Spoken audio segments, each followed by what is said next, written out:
Hi guys, mga kanegosyo, kasi sa pamilya, kita-kita naman sa mukha natin, masaya tayo kasi nga guys, yung ating mga unang paiwi guys ay mag-start na tayo mag-harvest ngayong araw na ito.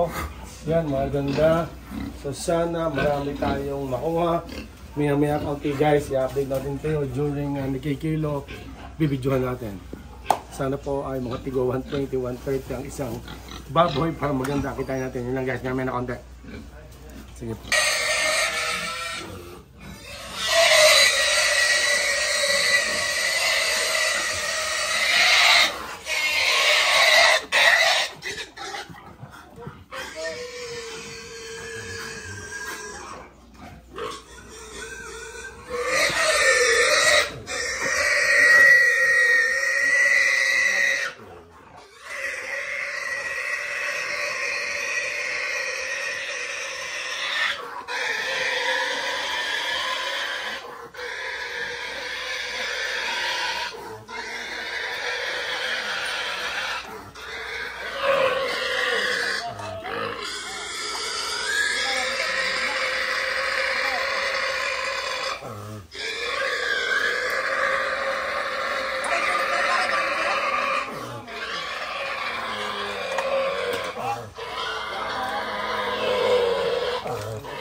Guys, ilang timbang ay 98 kilo. Baka maliit na yun.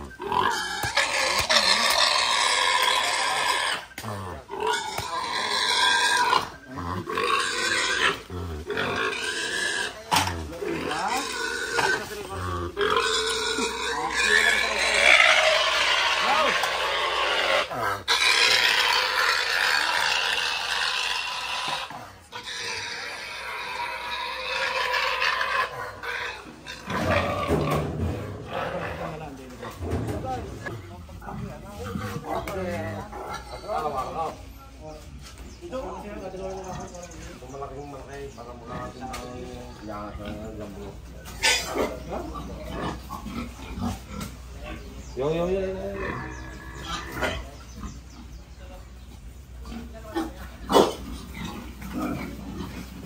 Tandaan.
kailangan sa taas.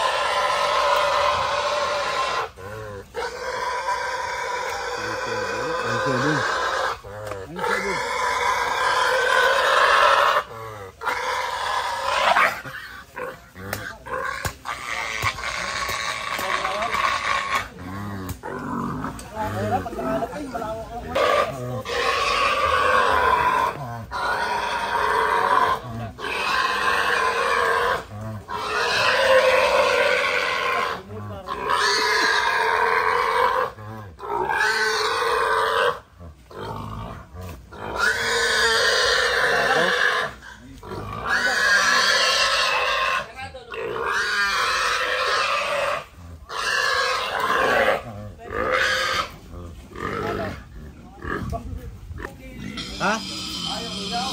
Wala kay?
Tatlo.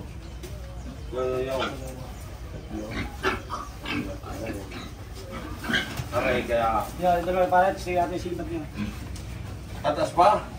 Ah, Wala, kaya naman dito baka magtatlo lahat.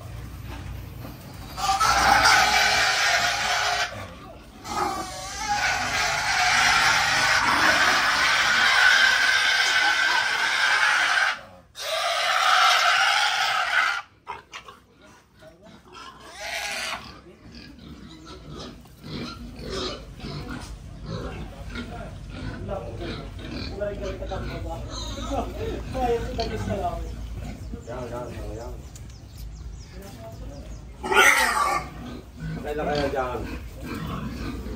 Napangumula eh.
Guys, bali 7 lang yung nakuha.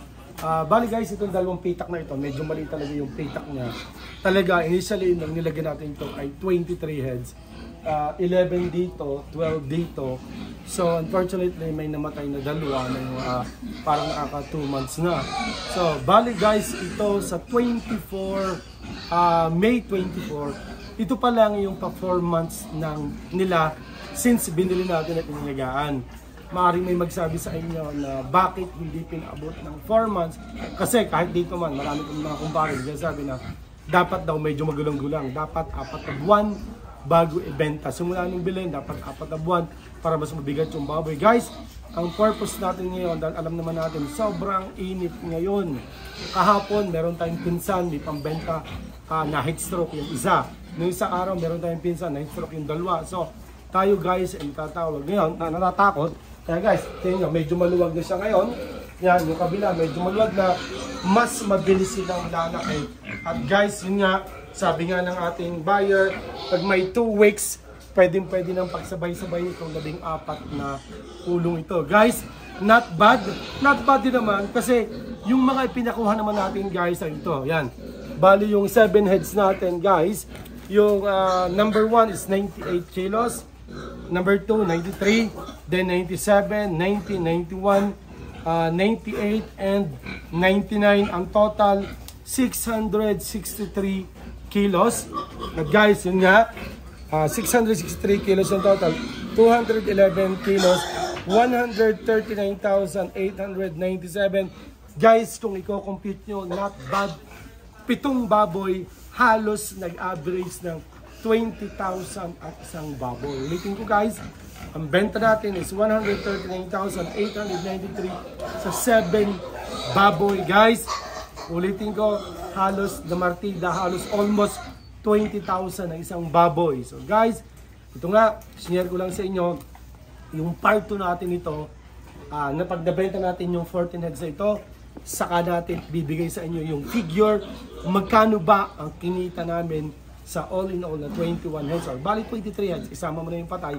So pag na-complete namin yung capital, ito guys ay paiwi natin kay paring Baste. So malalaman natin magkano ba ang kinita talaga natin sa ating 21 heads. Kasi may mga iba pa tayong batch dito, yan.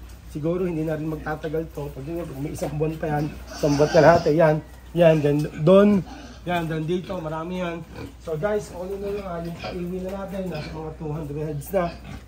Ulitin ko, sa iba talaga mga veteranong bumaboy, sasabihin nila medyo panggulangin talaga. Kami lang natatakot kasi medyo mainit ngayon. Baka lang ma-heat stroke, sayang din naman. So, nagbawas tayo ng 7,000. At guys, sa kinita natin sa baboy na ito, hindi pa natin masasabi ngayon. But siguro, ang range is around 9,000. Let's say, average na dito sa kinuha ko siguro mag-range around 9,000 ang kita per head. So yun lang guys, mga kanegosyo, kansa na pamilya, sa mga kapwa hog racers natin, good luck sa inyo at God bless. Bawi po tayo. God bless. Bawi po tayo.